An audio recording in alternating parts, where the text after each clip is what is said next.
Hai guys, kembali lagi di channel Mama Ina. Masih tentang perfilman. Dan di video kali ini mengisahkan tentang tanda dekatnya hari kiamat. Semua orang banyak yang menyembah Dajjal, dan sebelum kita lanjut jangan lupa like, subscribe, dan share ke teman-teman. Oke, kisah dimulai dari seorang pengusaha yang menyembah Dajjal, ingin menghancurkan masjid. Bahkan dia sudah mendapatkan izin untuk menghancurkan masjid untuk dijadikan mall. Seorang gadis bernama Elif, dia menjalin hubungan dengan seorang pria yang sudah menikah. Dia selalu berkencan di hotel. Elif selalu merasa panas tubuhnya. Namun sang pria pacarnya bernama Chan bilang karena sudah 3 bulan tidak hujan. Elif bertanya ke Chan apa dia akan menceraikan istrinya. Chan menjawab tidak. Elif sedikit kecewa, namun dia berkata setidaknya Chan berkata jujur. Chan pun mengalihkan pembicaraan dengan berkata akan memberi kejutan untuknya dengan mencumbu Elif. Di saat tidur, Elif melihat seorang wanita hamil dikejar kumpulan orang berjubah merah. Dan wanita itu bunuh diri dengan menjatuhkan diri ke bawah.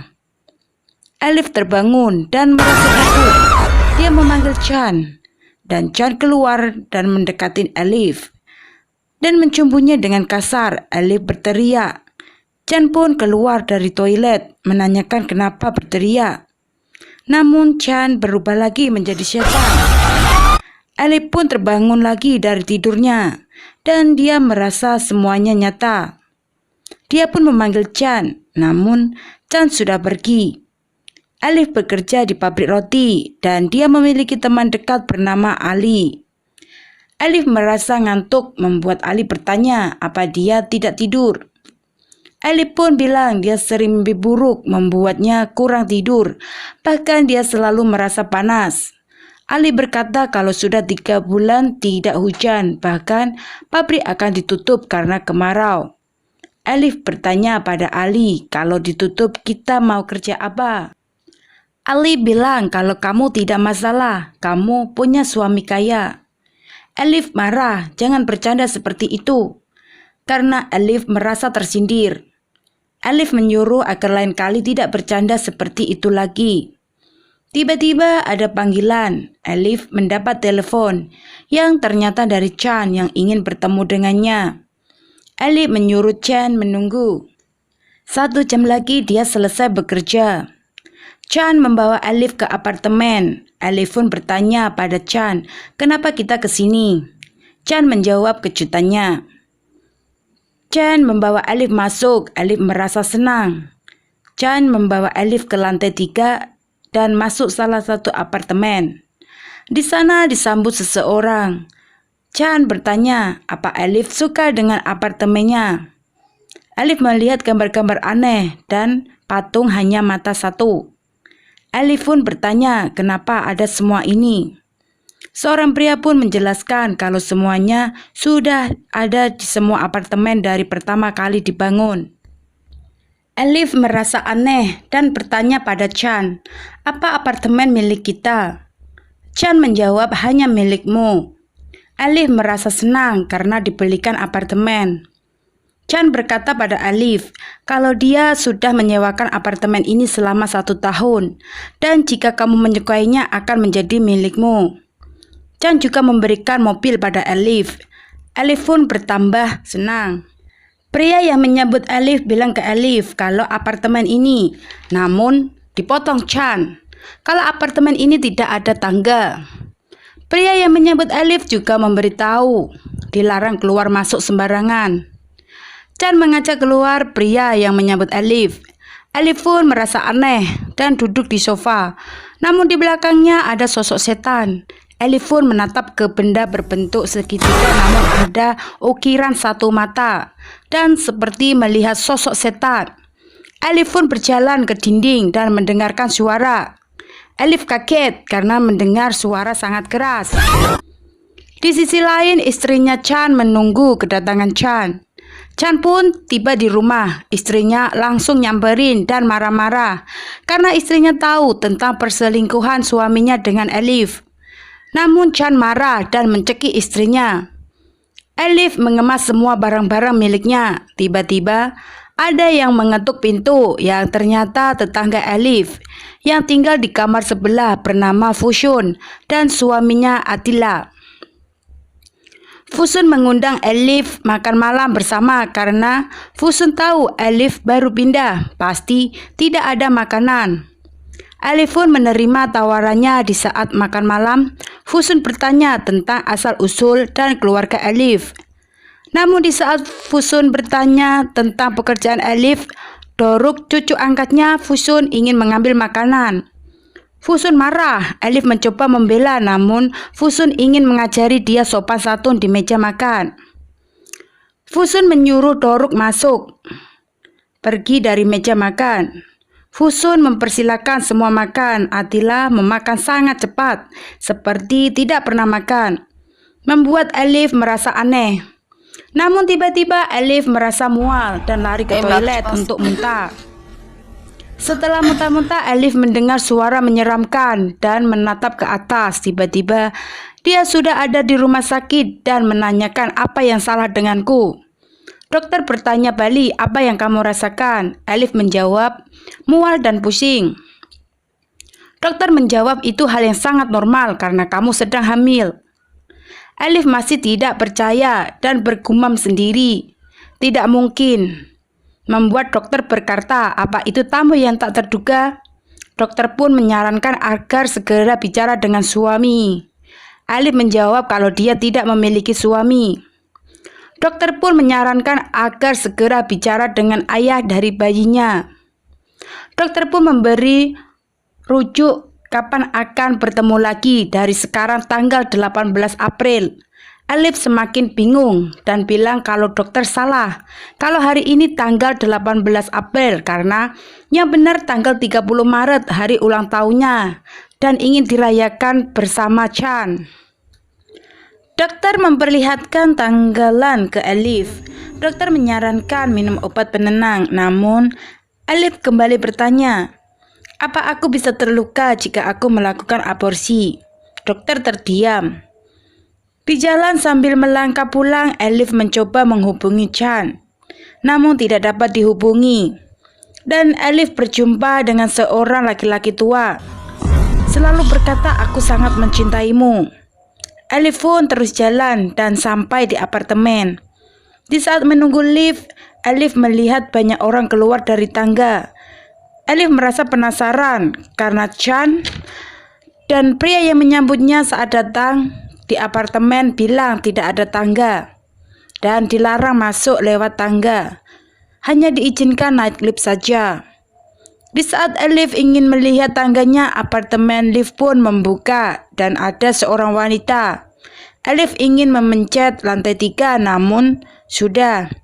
Elif pun menatap wanita itu. Wanita itu pun bertanya kabar Elif. Elif pun bingung dan bertanya, apa kita pernah bertemu?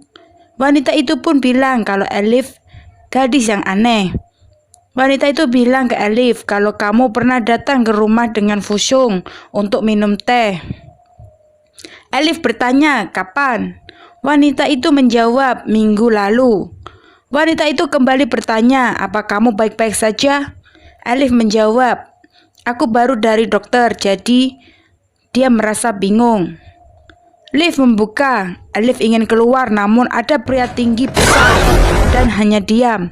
Elif berteriak kaget. Wanita itu langsung mengenalkan kalau pria yang berdiri di depan Elif putranya bernama Hasan. Elif pun langsung keluar lift dan segera ingin masuk ke dalam ruangan.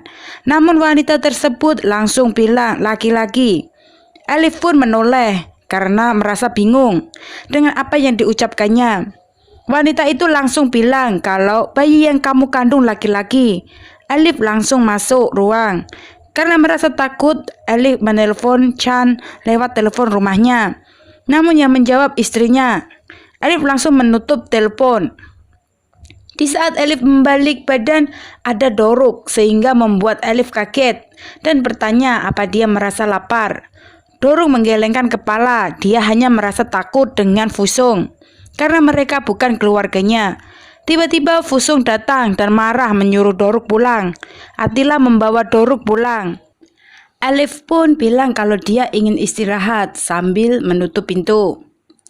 Fusung bilang ke Elif kalau kamu memang harus istirahat karena sedang hamil. Elif pun menjadi kaget. Fusung berkata kalau tadi Gonul yang memberitahu. Elif pun berkata kalau baru saja dia bilang dengannya. Fusung menjelaskan kalau di usia tua sepertinya hanya bisa bergosip. Selesai mandi, Elif berbaring dan tertidur. Namun ada seekor lalat berterbangan dan masuk ke kemaluan Elif. Elif merasa kesakitan. Tiba-tiba dia melihat tangan setan membuat Elif menjerit. Saat dia merasa tenang, tiba-tiba setan muncul di depan mukanya. Elif kembali berteriak, namun dia tersadar sudah ada di tempat di mana dia kerja.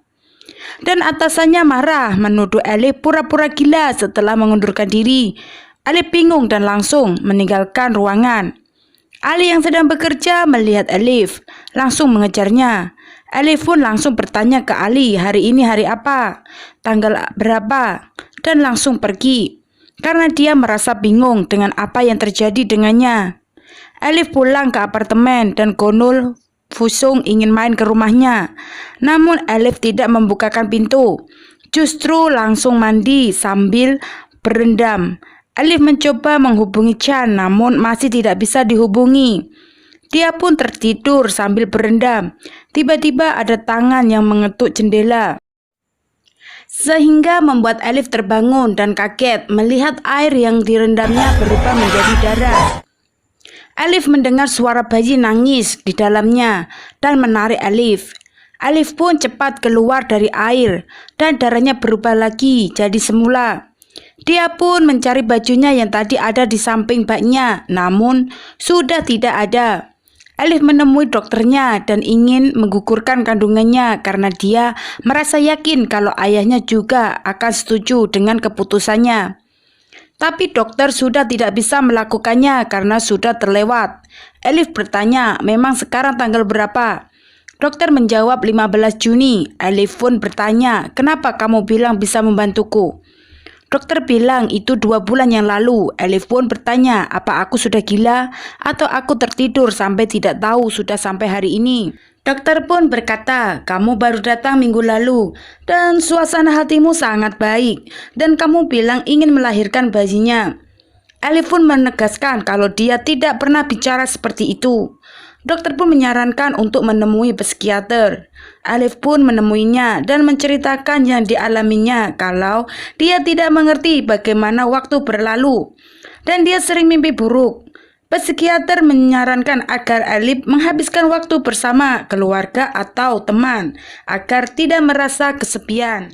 Elif bilang ke psikiater kalau dia tidak memiliki keluarga dan tetangganya semuanya aneh.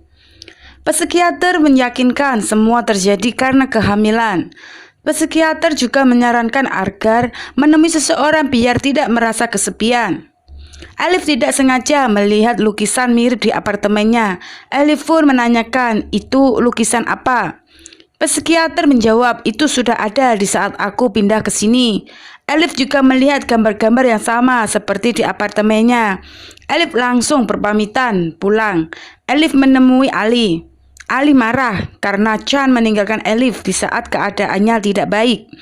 Ali menyarankan agar memberitahu tentang kehamilannya pada Chan. Bagaimanapun caranya menyuruh Elif telepon ke rumahnya jika ponselnya tidak aktif. Elif pun menelpon di rumahnya dan istrinya yang ngangkat. Elif mencari alasan, istrinya pun memanggilkan Chan. Chan menjawab telepon Elif memberitahu kalau dia hamil dan tidak bisa melakukan aborsi. Chan menyuruh agar tidak melakukan aborsi. Elif menyuruh Chan datang dan bicara, namun Chan tidak bisa datang karena dia akan pergi ke luar negeri. Dan sebelum pergi akan mengirim uang banyak ke Elif.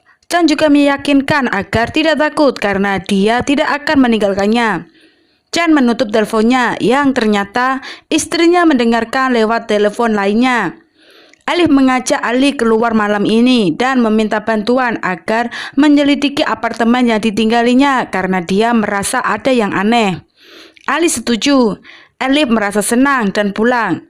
Tiba-tiba hari berubah gelap. Semua orang menatap ke atas langit yang ternyata ada gerhana.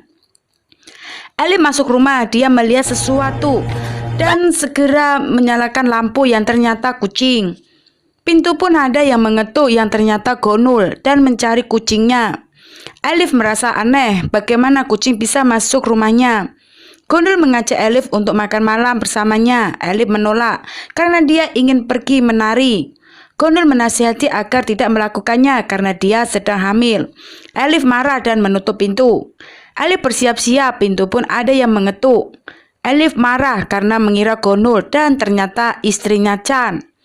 Istrinya Chan membohongi Alif kalau Chan tidak ingin bertemu dengannya lagi dan tidak menginginkan bayi yang dikandungnya.